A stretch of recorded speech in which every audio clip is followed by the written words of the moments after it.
Hi, everyone. Welcome to the GTM Spotlight podcast. I'm Sham, your host. I have Michael Hoy today from Pendo, who's joining us to speak about his experience at Pendo. He joined Pendo as one of the first sales hires and helped grow the company from the early days of 200K ARR to over 1000x in growth. He's currently the AVP of Commercial Sales at Pendo. He has 17 years of startup experience and has been a founder of 3 startups. So, Michael, thank you so much for being here today. As the AVP of Sales at Pendo, what are your main responsibilities and objectives? Thanks for having me as well. Super grateful to be here and always good to spend time with friends. So anytime you and I get a chance to connect, it's valuable and it's awesome. My role as AVP here at Pendo has certainly evolved over the last few years, but primarily right now, my job is growing our new business for employee counts under 1,500. So we focus on selling customers who are in not just that startup stage, but that scale up stage and are not yet enterprise. So I think very relevant here is the idea of how we are optimizing our sales process and our sales motion to include product-led motions and strategies along with sales-assisted ones, as the majority of the customers we sell into are expecting that innovation and love that innovation and oftentimes are asking for that from us. So, from the early days, how has Pendo always found a balance between PLG and sales? It's a great question, and I'll give some context as to what Pendo does. So Pendo is a product cloud. We provide a solution that helps product teams and product builders the opportunity to improve efficiency internally with what product they build, to cross-sell and upsell and create more revenue within their bottom line and mitigate churn and with customers that may be at risk. And we do all this through a combination of product analytics, usage data, in-application guidance, AI, and product road mapping, right? And oftentimes the customers that we are selling into are looking to Pendo and looking to our product to become product-led themselves. They're hoping to build these motions internally. They're hoping to understand what their users are doing so that they can automate onboarding and improve conversion rates. They're hoping to automate parts of churn and renewal process and understanding who's ready and who may be at risk. And so at Pendo, our strategy has always been to try to lead from the front. Let's dog food our own product and let's continue to try out these strategies for ourselves. And that in turn becomes then something we can sell back to our customers or at least consult them on through the process. So to answer your question, from a very early part of the business, from a very early age, we were trying to use our product on the sales floor. People get into our trials, we measure what they do, and we try to understand what converts. And we're very transparent with that. If you're evaluating Pendo, oftentimes we'll show you what we know about your usage, and we'll say, hey, based on what we've discovered and you've told us, we think you should use these parts of the application. We use our own product to put guidance inside of our free product in our trial that is targeted and based off of parts of the application that people aren't using that we believe they'll get value in. And we'll try to take them into those parts of the application. And while we're watching on the back end, we know when to airdrop into the sales cycle to assist. We know oftentimes if a person isn't hand raising, when roundabouts, it might be a good time for us to drop in and say, hey, I'm noticing some usage patterns that are very interesting. Would it help to get further training? Would it help to get further support in this one area? And these things have really helped us improve conversion rates over the last 8 years, but that stuff doesn't happen overnight. There's a lot of testing, a lot of experimentation, but at the core of it, we've always just tried to dog food our own product and meet our customers where they are and sales assist them when needed and product lead them every other time. That's an important insight, to always dog food and understand your customers very well, whether it's product led or whether it's a sales motion. I think the key is to be able to get that customer feedback. How does that influence customer interactions and experiences at Pendo? I love this question because full transparency, I don't actually believe this is something we've nailed until recently. And so, being a product-led company, trying to do product-led for the better part of a decade, it's kind of odd to say, oh man, there's still things that we haven't nailed that we're not good at yet. And but certainly there are, and we've got a growth mindset, so we're very aware of where we still might be missing. And we kickstarted a project dedicated to building free and self-service products about 2.5 years ago. And in the process of building those, we really started to uncover the gaps in our feedback loop, right? And we really started to devalidate how much we thought we knew about what our customers wanted. And we went with a strategy of, hey, our customers who are 50 employees and less, we're going to self-serve all of them, right? And in fact, we're going to make it very hard for them to talk to a human, partly because this is what we thought we knew about our customer base, but also it made a lot of sense for our business and the scalability of our business. And we learned pretty quickly that even though people buy our product to become product-led, even though they want to use our product in a product-led state, they still very much need humans. We have a complex product. It serves a number of different people inside of your business. It does a lot of different things and it helps you accomplish a lot of things. And so it can be really challenging to eat the elephant, so to speak. And we were finding that even our smaller, more agile and innovative customers struggle with a full self-service.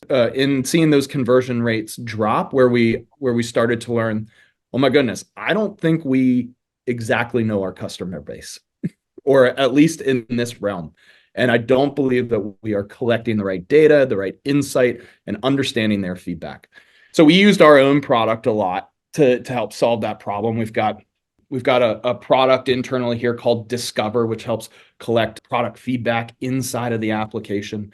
We also spent a lot of time talking to customers. The sales team was critical in this. Often it's the product team that spends a lot of time collecting this feedback. The sales team partnered with product to verbally collect feedback. We use great tools like Gong to record and send snippets of opportunities where we've been able to collect insight here from customers. We tried to triangulate all the relevant data, right? Like self-guided walkthrough tours and conversion rates at other parts of our acquisition pipeline that just showed us, hey, customers who were product-led and had interactions with humans at specific points converted this much further or this much more. And that's really what gave us the foundation to then go ask some of those questions of our customers in person. Of that, you guys are industry leaders literally in this space, and you still have such a humble outlook on this and also such a growth mindset. On Well, I think, and you'll find this. I feel so fortunate that we both work in this industry where it's like super competitive. It's very capitalistic, and if you're not open to improvement, evolve or evaporate, right? And so we very much feel that internally. We've got great competitors. They push us to our best and to the extent. And so, hey, if we don't think like that, we're going to find ourselves being number 2, number 3, maybe number 4. So you mentioned that you use some self-guided tools. Are there any other strategies that you've explored to promote that self-service? We have, like, one of the reasons why I think your product is so interesting is it does a lot of what we like to do inside of the product, deeper into the sales cycle at the top of the funnel. And yeah, and we've certainly had success using strategies like that. One of the reasons why I'm confident in the space and the challenge you guys are attacking is because we've had that challenge. We've applied similar strategies, and we've seen great success from it. I think we've tried a lot of things, and we've also failed in a number of different places. I mentioned that self-service product initiative we had. Admittedly, that did not act, that it's not gone according to plan, and certainly isn't producing the way that we thought it would. And not to say that it's not successful. I think we're just picking up more learning than we thought we would. I think we very much felt like we had our arms wrapped around it. And a lot of the challenge for us has come in understanding what we can offer our customers in both a free package and then a paid package, where that jump from free to paid really makes sense. Right? I think similarly, we've struggled to completely give people the tools to self-serve. I mentioned that we've got a complex product, and while the majority of our customer base still finds value in a human-assisted motion, there is a portion of our base that doesn't. Right? And we've done everything. We have a team internally that is meant to. Their purpose is to serve our customer base one-to-many in a way through our application, through guidance, through other knowledge bases, other mechanisms. I think you'll find, like most businesses our age and size, we've tried the gamut of documentation and help docs, things like that. So all that to be said, there's those just take a lot of time. They take a lot of mental equity for the humans that need to work on those things. And so we're consistently trying to innovate in how we identify people who want to completely self-serve, and then educating them, and then moving them through the buying process, whether they've purchased already and we're moving them towards renewal or upsell, or hey, they're experiencing Pendo. They're in the early stages for the first time. We want to move them towards an official contract or an official partnership with us. So all that to be said, still testing and learning a lot of things. Yeah. So you mentioned a key thing, which is educating the customer is important in kind of this product-led sales approach. So have you explored AI tools or personalization or any strategies like that to educate customers or to create any sort of educational content for them? I'd say that our exposure and experience with AI is a mixed bag. We have spent a lot of time internally ideating, building and executing on plans to incorporate automated intelligence into our product. And we've got a boatload of data that we collect from each one of our customers, and there is a lot of value we can drive by sifting through that data and making recommendations for our customers. Admittedly, where we've struggled is finding great AI solutions to use here internally for efficiency's sake. We've tried a few AI solutions at the top of our funnel, with our SDR team and with our AE team, and they actually did not prove out positively. But one of the things that we do know is that, especially at the top of our funnel, budgets in our customer base are shrinking. Right? The value our product must produce, it must cross a higher threshold than it ever has to get approved by CFO. And therefore, getting people's attention, educating people on why Pendo and why now is going to be that much harder. Right? And so we found, especially with like human-led activities, that personalization is now one of the most effective ways in which to engage people via outreach at the top of our funnel, and pull people into our self-service funnel, whether that's through our marketing page, our self-guided tours, things like that. But that is not a nut that we have cracked. As someone who's a big fan of this innovation in this space, and eagerly awaiting the product and sets of products that drive a lot of value here, unfortunately, like we don't deploy any AI in our motions today to acquire customers, to educate customers, though I think we all have this feeling that there's a big opportunity there. What is Pendo's outlook on integrating AI into the product? We have such an exciting roadmap when it comes to how we are incorporating AI into our product. It's pretty vast. And before the AI boom, we were working on integrating automated intelligence into our product to help surface really key pieces of action-oriented data to our customers. Hey, which customers are at risk based on both qualitative and quantitative feedback? What are some suggested actions you can take within your product, build within your product, things like that.